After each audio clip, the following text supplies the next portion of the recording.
we're here today for a webinar with Dave on how you can build your dream team. So we've had quite a few clients speaking to us about this in terms of wanting to expand their school and getting to that point where you can't do everything on your own. Like, it's not possible. As your school grows and you get more students, you can't do absolutely everything, but we know it can be hard to build that team and find those decent people that are going to take you through and help you to build your school, make it bigger and help it thrive. So Dave is an expert in this sort of arena. So I'll hand over to Dave. And yeah, here we go with how you can build your dream team. Okay, so I'm going to talk about building a dream team, and there's going to be some notes, some ideas. There's a flow chart. There's an ebook I'm going to refer to. All the notes and the ebook are with Victoria, and she can put them into the chat on here or send them out. If after this conversation we're going to be recorded, you have any questions for me, you're welcome to contact me. We're all in the same sort of tribe, so my email address is on the slide there. You can drop me a note for any supporting ideas and bits and pieces as well.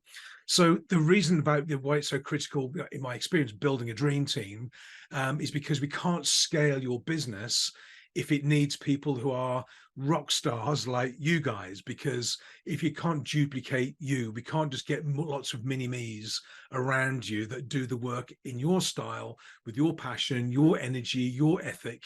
You can't duplicate that. So we've got to find people who fit into the organization to give you that freedom so you can go and do higher level things, give you some leverage as well. And the first thing before you actually do recruit anybody, I'd suggest or recommend you look at this sort of leadership framework for your business, for your academy. It doesn't matter within martial arts or not, but this is an analogy that I use, and you may have seen it before, perhaps at the Business Booster or one of the events.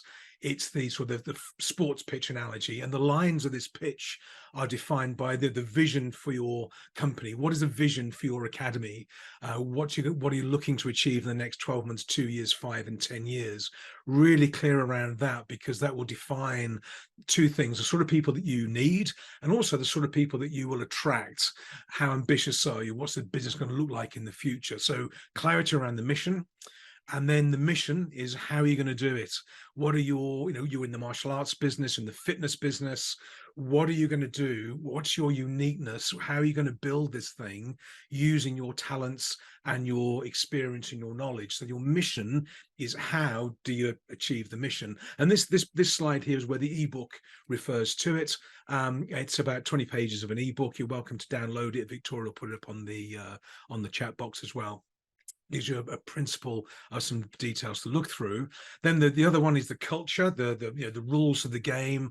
How do you treat each other? What are the expectations of behavior that you have? And I think within the martial arts world, part of my learning is the standards are very, very high around respect, around integrity, but these need to be defined. These need to be laid down and documented, so that when you're bringing people from outside the academy in, either in a martial arts role, maybe the instructor, or maybe it's in a marketing role or administration role, the same principles apply. And what we take for granted, is common sense in martial arts. We have these principles. If you're not from a martial arts background, they're not. So we need to define what's the culture of the organization. What's it okay to do? How's it okay to treat each other and not treat each other as well? So there's a vision, the mission, the culture, and then we have the legal framework around, safeguarding, health and safety, accounting regulations, this sort of thing. So before you recruit anybody into the business, have this really clear, because this gives us a framework then to do two things. One is define the sort of people we want, skills, attitude and behavior, and also will attract people to us who respect and value what you've built.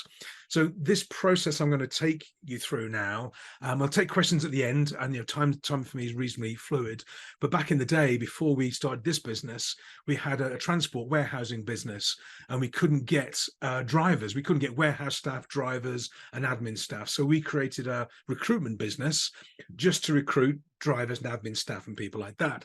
So what I'm going to take you through now is the model that we developed in our recruitment business, then we sold it in the end in the recruitment business, and it's the model that I take people through now when who are working with them, or as a general, as a client or something like that. So it's a proven model. It's pretty straightforward. What I find that the thing that people get wrong in recruitment, and this is not just in martial arts by any means, is they tend to grab people too soon. They grab people they know, they think they like them, they appear to be like or similar to the owner or the academy owner. There's a similarity there in personality and style. They've got, they've been connected with you for some time, so you hire them. Or worse still, this family. If you're going to hire family, tread really careful. It can work really well. It can go really badly as well. If you want to hire family, put them through the same process that we're going to go through here. If they are the best person for the job, well then great. But sometimes they maybe they're not as well. So the process I'm going to go through starts with this as a question. I've got a decision tree. Is you've got a need for something in the business. You're working too many hours, you're on the match, you're doing the marketing, doing the admin, you're running out of steam, you've got to a certain level, and you can't scale, you can't grow because you've run out of time. And the first question is it a person that you need? Because and this sounds very harsh, but the last thing we want to do in business is hire people. I don't mean that because I don't like people, but really we want to look for systems or a tech solution to it. So in business, we want to systemize the routine and humanize the exceptions. So just make sure that the business is truly systemized. Are you using, for example, all the Nest systems? MyMA, is the website running? Is the autoresponder running? Is everything running systemized and structured on automatic feed basis? Or are you hiring a person to plug the gaps? You can use AI for lots of things now. You can have people talking on websites and having conversations and things like that, where you don't hire a person. So systems and tech is the key. And so the last thing, we want to build your dream team. The last thing we want to do is hire a person, which again sounds quite harsh. But the reason for that is because people are complex beings. They are unpredictable, sometimes unreliable. They don't do what we think they're going to do. We're not very systemized and structured. We've got to be really clear how a person is going to add value to the business as opposed to a system. So first thing is just benchmark your systems and your tech. Make sure it is a person that you need and not a bit of AI or some sort of plugins, that sort of thing. So is it a person? Okay, well, yes, it's a person. We need somebody to do this role, someone to do this job. Are you going to employ them? Do you want to employ them on the payroll in the business? And if you don't, so no, I don't want to employ them. We want to go down the freelance route, or we have an independent contract or something like this. Then you're into subcontract. So what you do with the subcontract, as we do for, and this is then steps that people miss out in my experiences, before you hire a subcontractor or a freelancer, you have a job spec. What is the job you want that person to do? Even if they're in their own business, their own desk, they're not coming to the academy, maybe they're working from home, maybe they're abroad or whatever it is. What is the job spec? How does that person add value to the business? How do they pay for themselves? How do they add value? How do they add quality? How do they take pressure off you? And how do they take pressure off the team? What are the expectations around the role they've got to do? And I think we, as business owners, we should define that. We're in control of it. This is the job we want you to do. Then we have a person spec, which is, even if it's a freelancer, what type of person do you want to have in the academy? So, and we'll look at this a little bit later on as well, but we were speaking to a marketing agency literally yesterday, looking to do some work for us. And we do the same thing. Here's the job spec, the role and the function we want them to do for us. And for us, it's filling workshops and retreats in the south of France. That's the particular role. When we spoke to them, we're really clear on the type of people we want to work with, what we want to have in our associated with us and with our business. And when I was speaking to this guy, it doesn't matter who it was, by the way, just for clarity, it wasn't Swapnil. Swapnil's a great guy. We're doing some work with him as well. It was not Swapnil I was speaking with. He's absolutely a great guy, but another agency, if you like. And when he was talking to us, he was late on the call, not on time. He was using inappropriate language and he was swearing. And he's like, crikey, I don't get that. That's not the person I want to have around associated with the business. So even though the job spec was fine, and he got the talent for it, he got the experience, the knowledge, he wasn't going to be the right fit. So the person spec really important. It's not just the skills and experience people have, it's their personality, how their attitude, their behaviors as well. So we have a job spec, how do they add value, the person spec, and then you hire them. If that's all, that all fits. The hiring process is on a separate slide in a second or two. I'll go through that in a bit more detail. So that's your subcontractor. And again, ideally, I think my recommendation would be, don't build your payroll, use freelancers, use independents, use even through part-timers, but use the freelance network first, because recruiting people full-time it can be expensive. There's a lot of commitment there. With a freelancer, subcontractor, much more flexible, much more fluid, but do use the same approach: job spec, person spec, and then you go into the hire process. So if you want to employ somebody, and you can work through this as a there's a decision tree for hiring people. You want to employ them. Okay, you want somebody in the business. You're going to put them onto payroll. Do you want them full time? No, you don't have a full time job. Therefore, it's going to be part time. Then, or you may say, I do want full time. We've got 40 hours a week, 37.5 hours a week. Therefore, we're going to have a job spec, and this works for part time as well. Job spec, person spec, and then you go into the hire process. So whether you're looking at subcontractors, full-time or part-time, those three steps, the job spec, the person spec, and the moving into the hire process we're going to go through is key first as well.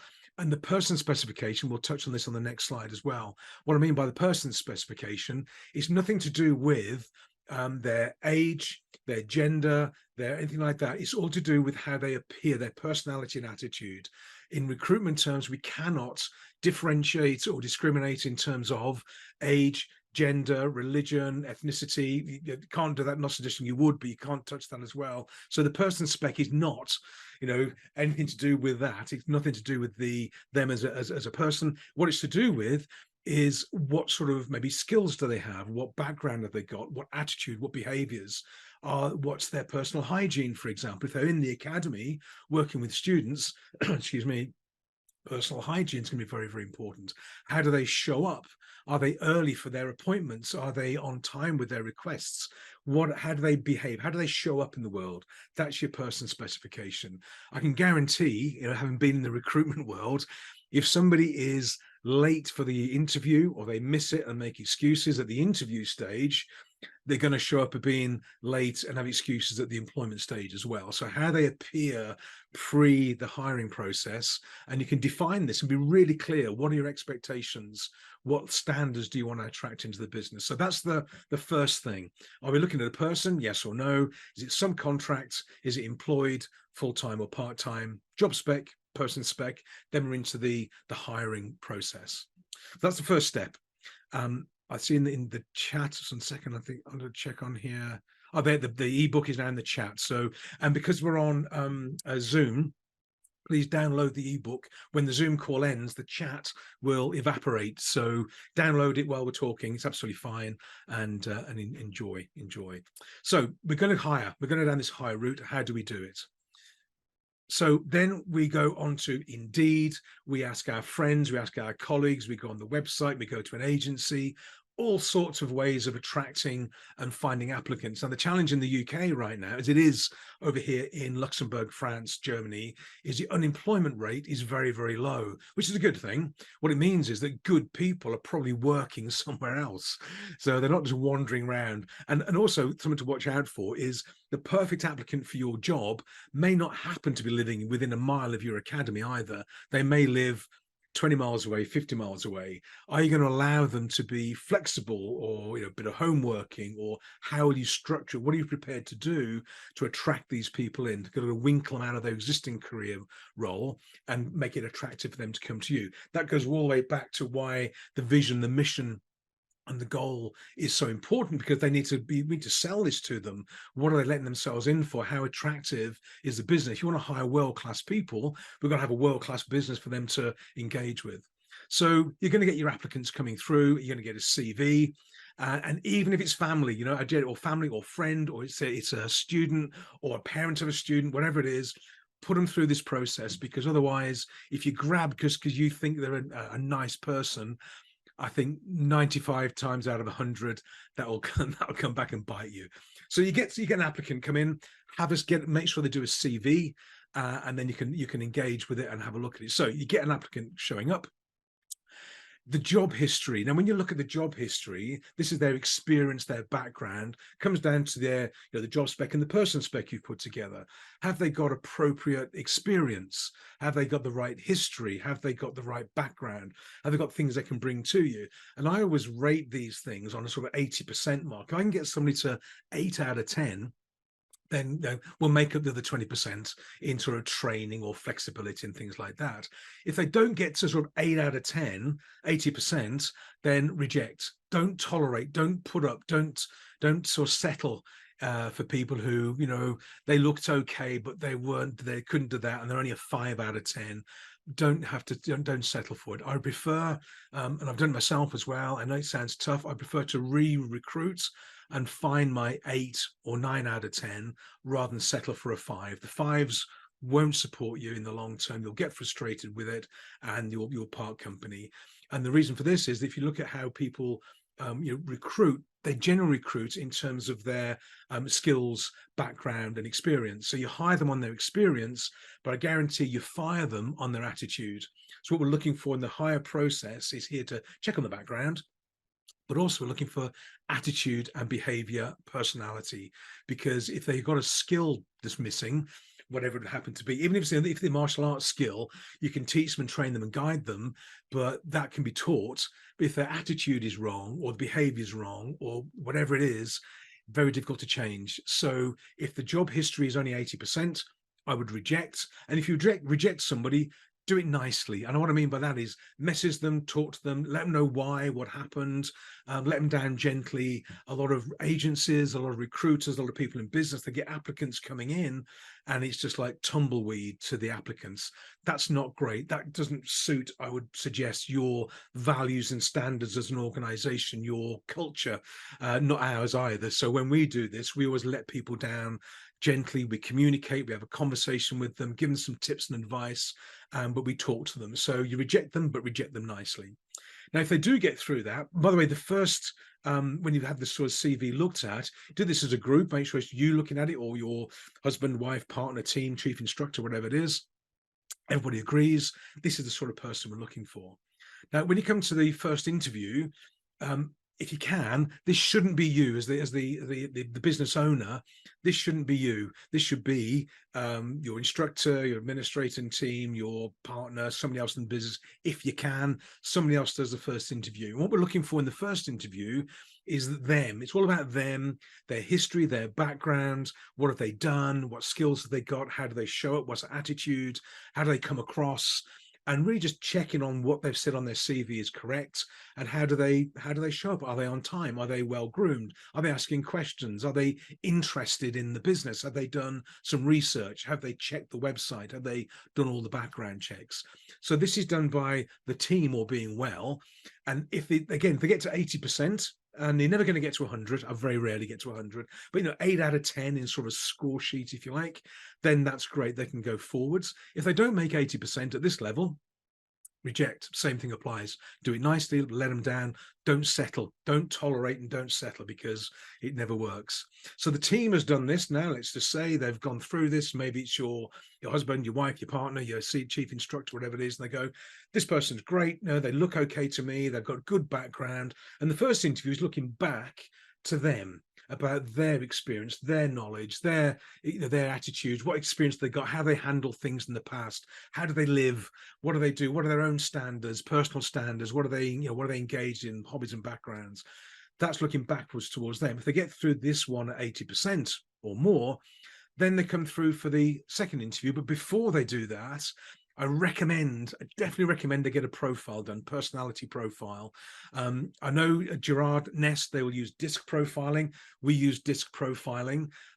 Gerard can get them done for you. They'll probably come to us anyway. You can get them done for free online as well. We can do them for you, whatever. But get a personality profile done. There's not really time on this call to go through the disc profile. I said to Victoria earlier on, if there's value in it, I can either do a a recording about how to work and interpret DISC. We can do a separate one of these about personality profiles, but you can get a DISC profile done. It's very, very revealing, and you can profile the job that you want, personality of the job, and you match the personality of the person to the job, and they can see what you're going to get. So it's very interesting. I recommend it. We use it all the time, and yeah, have some. It doesn't have to be DISC, but some personality profile will be really good.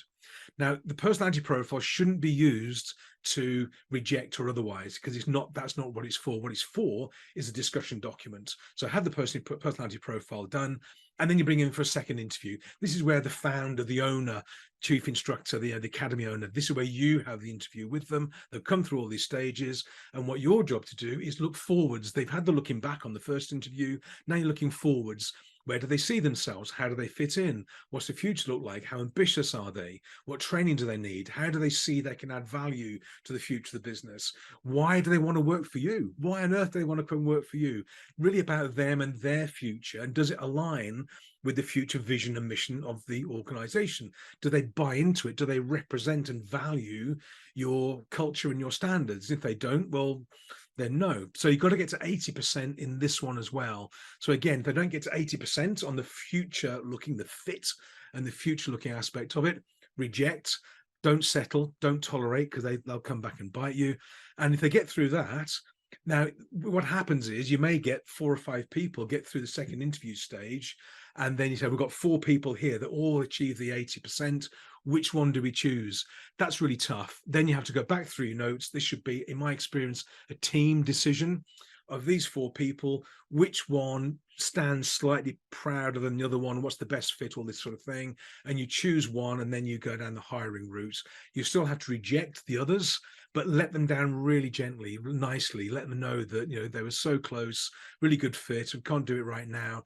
They may come back in the future. The person you're going to hire may or may not work out.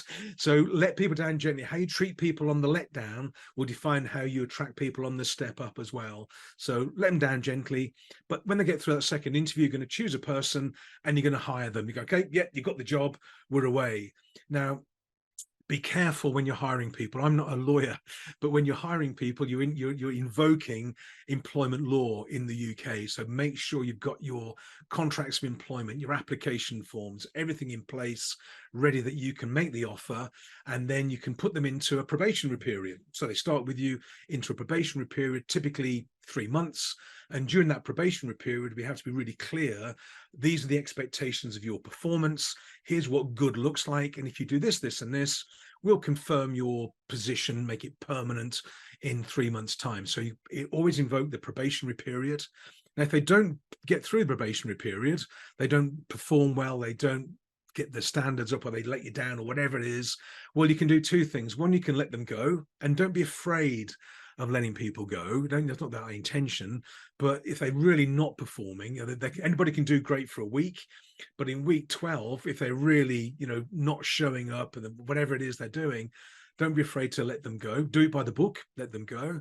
Or you can extend probation. So look, you're not quite there just yet.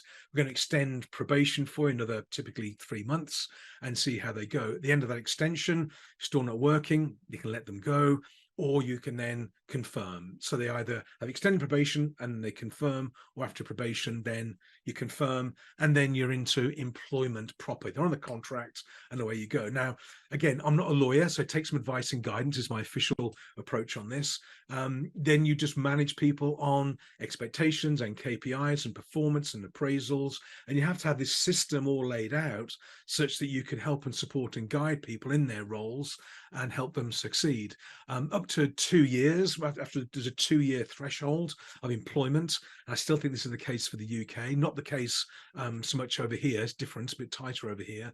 But in the UK, up to sort of 2 years, a degree of flexibility. Once people have been with you for 2 years, the rules and regulations get a bit tighter, and you have to be more cautious around what you do with people. You should always be cautious anyway.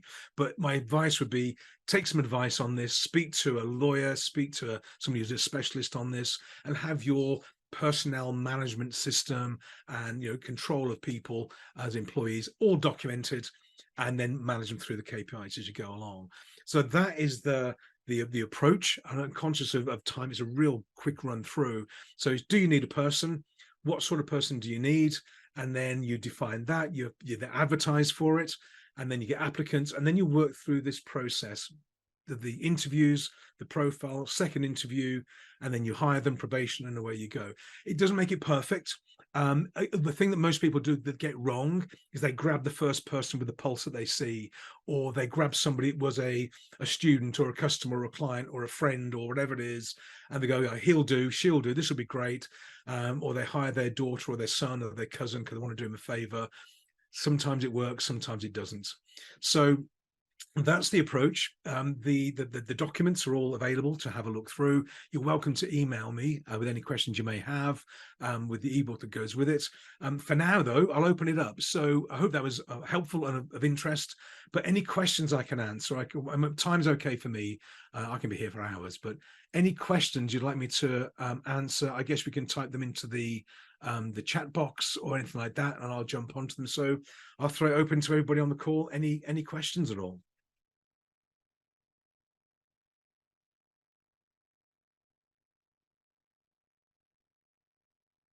That stunned silence. My goodness. So it either made perfect sense for everybody or everybody's fallen asleep.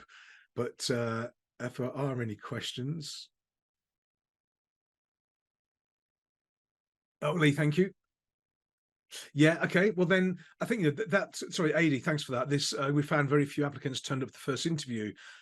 Yeah, well then they cancel themselves out because that's one of the behaviors that we want. So unfortunately, they didn't show up, bang, they've gone, and that's it. It's a harsh rule, but that's one of those things. Do I recommend PAYE or self-employed? I'll just come to that one for Wayne. We could be real careful. Again, I'm not a lawyer, but if you take somebody on and they are working in your premises under your jurisdiction, and they're the only job they've got is with you, they're wearing your uniform and doing what you tell them, they're employed. It's PAYE. You might call them a subcontractor, but they're not. HMRC will just say, well, they're an employee, therefore PAYE applies. So there's really a qualification threshold through which people will go. I would have, if they're going to be freelance independent contractors, that could be, let's say, I'm big on marketing. If they're remote, they've got 20 clients, you're one of the clients, they do some work for you, do some updates, that's subcontractor freelance. If they're in the academy doing your admin and your payroll and things like that, and they're working fixed hours, fixed location, fixed job under your jurisdiction, difficult to justify that's subcontract. That would probably trigger PAYE. So just be careful. So be careful with that one. So gosh, got lots of questions, but I'll try to keep up. Taking references, taking references you can, and I would do if you've got previous employees take references. The deal is, of course, that you're not really allowed to give a negative reference. The thing to watch out for, what I've found, if you get somebody say, can you give me a reference on Bill Smith, he worked with you for 3 years, and they just come back and they only confirm the dates of employment, the role that they were employed thereby, and they give the minimum they can get away with. That's normally a little bit of maybe a red flag, just to do a bit of digging around that. They may not tell you, but if they give you a glowing reference, and it was really good and blah, blah, blah, and it ties it with what they said about why they left on this sort of thing, that's good. So do take references, although you probably won't get a negative reference from anybody, because and you should never give a negative reference either. That can get very complicated, but do take references. What's a guideline hourly rate for an instructor? Great question, Ed. I don't know his honest answer. I think what people tend to do is they underpay people. They go down to sort of the 11 to 12 pounds an hour route. For me, I found if it's, let's say you want to pay 11 pounds an hour or 12 pounds an hour or something, the caliber of person you're going to get, if you can go to 14 pounds an hour or 20% difference, you'll get a person that is twice as good. So I would tend to go up the pay a little bit, and bit higher. I wouldn't scrimp on the pay, because good people are working somewhere else. They're not wandering around looking for jobs. We've got to make it attractive for them, and providing that person can add enough value to what you're doing, another £2 an hour or something makes a big difference to them, the caliber of person you're going to get, and the added value you're going to get to the business. So you haven't got to pay him 50 quid, but be careful of going, don't nickel and dime it. I think I'd go up a little bit, a couple of pounds, 2.50 an hour, something like that, more than the average, what that looks like. And so a bit of an insurance policy for yourself as well, and you get better people too. when we went for the one that did turn up in, though, there were no one. Yeah, it's that 80% threshold. AD, I feel your pain, AD. I really do.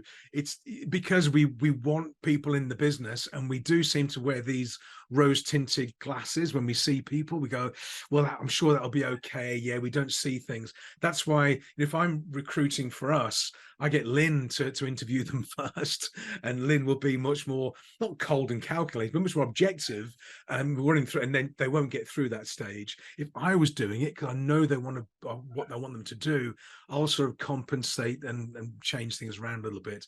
So watch out for that 80% rule. It's a real tough one, but it just means we've got to go back to the top of the pipe again and keep on going. Great people are out there, and we really don't want to. We don't want to sort of settle. That's all. But yeah, I feel your pain. Where would you advertise if not bringing them up through the ranks? Well, I think advertising, I mean, you can do things on social media advertising.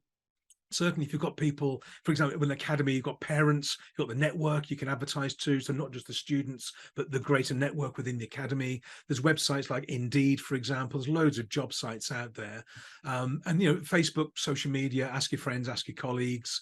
You can go to the schools and colleges, depends on what you're looking for. There are job fairs. There are recruitment agencies as well, but agencies will charge you 15% of ways to bring somebody in, so that might be not exactly a last resort, but an expensive resort. But yeah, if you're not bringing people from up through the ranks, and I would bring people up through the ranks, I'm not saying you shouldn't do that, but I would treat them the same. Even if somebody's you've got a great black belt student and you want to make them into an instructor, well, put them through the same process, that their background, but get them personality profiled, get them to go through the same process, because they might be a great student, doesn't mean they're going to be a great instructor. And I see that happen a lot. It happens in accounting firms and manufacturing firms, not just a martial arts thing. But yeah, so you can go for assistant instructors. Yeah, I mean, I think it depends on what discipline you're in. I know if I was actually having a conversation this morning earlier on, if you're in, let's say you're in a karate academy or judo, there's a lot of people have perhaps been exposed to judo and to karate. I was speaking to one of the guys, I'm not sure anybody on the call now, I'm not sure, but was from Cookstool. Fabulous, but Cookstool's a bit a niche. It's not quite as broad, widely spread. So finding a Cookstool qualified martial artist to come into the academy that hasn't been trained by them can be pretty thin on the ground, maybe. So you do bring people through, but just treat them the same way. And of course, if they don't get the instructor job or they don't get the whatever position is, let them down really carefully. But because they've been a great student, doesn't automatically mean they're going to be a great instructor or good part of the team on payroll. So I'd advertise online, on social media. Indeed is a good one. There's a number of these sites out there, specialist sites for the fitness industry, the health and well-being sector. Have a look. They're not very expensive. And if anything, you're going to get overwhelmed with CVs from abroad, and people want to whatever. It takes a little bit of time to wade through them, but then you have that initial sift at the front end. But for assistant instructor, I definitely look I would look in the ranks or the extended ranks. The parents, the extended family, their networking connections as well, and see who they know too. So yeah, try that.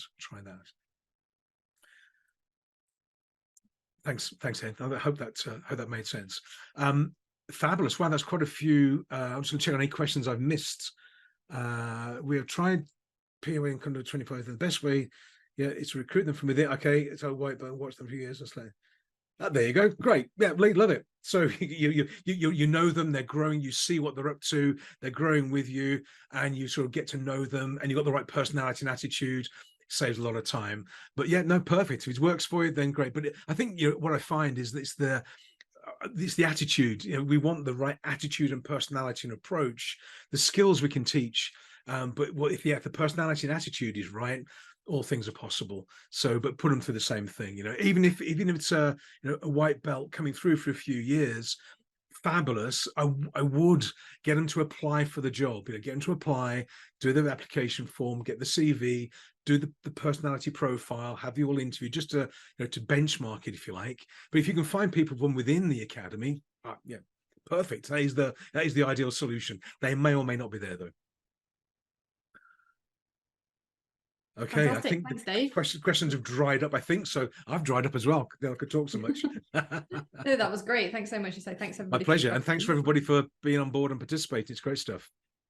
Thanks, Yeah, Lee. so we've had some good feedback, lots of thumbs up and things in the chat. So that's great. Yeah, so thank you for that. My pleasure. We're just running over time, so sorry about that if you all need to rush off somewhere. But quickly before you do, we've got our next webinar with Swapnil. So that's coming up on the 8th of November. So that's more in his series with the Facebook ads. So he's talking about secrets that experts won't tell you. So that's a really good one to kind of come in, lots of tips and tricks. That's going to be really good. So that's a Nest client exclusive one. But for anybody that's not Nest, and obviously everybody Nest as well, you've got the pleasure of me on the 14th of November. So we'll be going through growing your club over Christmas. So I know Christmas can be a bit of a difficult time where obviously people start to kind of get on the run into the festive season and aren't really thinking so much about joining clubs and things. But there are things that you can do to try and pick that up, get some more students, so you're heading into January with a really kind of positive look, and hopefully you can then have a great festive period because you've boosted your numbers and boosted your revenue a bit. So yeah, join me for that one on the 14th. All of them you can watch back on either on the Nest Management YouTube or on the Marketing Toolkit. You'll be taken to a page after this where you can sign up for the My One on Christmas. If you're a Nest client and you want to sign up to the Swapnil one, that's on the Marketing Toolkit as well. So everywhere, they're all there to sign up, and we'll be sending out plenty of emails and things. So yeah, thank you for joining us, and thanks again, Dave. My pleasure. Thanks to everybody. Have a great week. And any questions, welcome to drop me an email, a Facebook message or something like that. And if I can help, I'll jump onto it for you. Fantastic. Thanks a lot. Thanks, See you all guys. later. Take care. Bye-bye.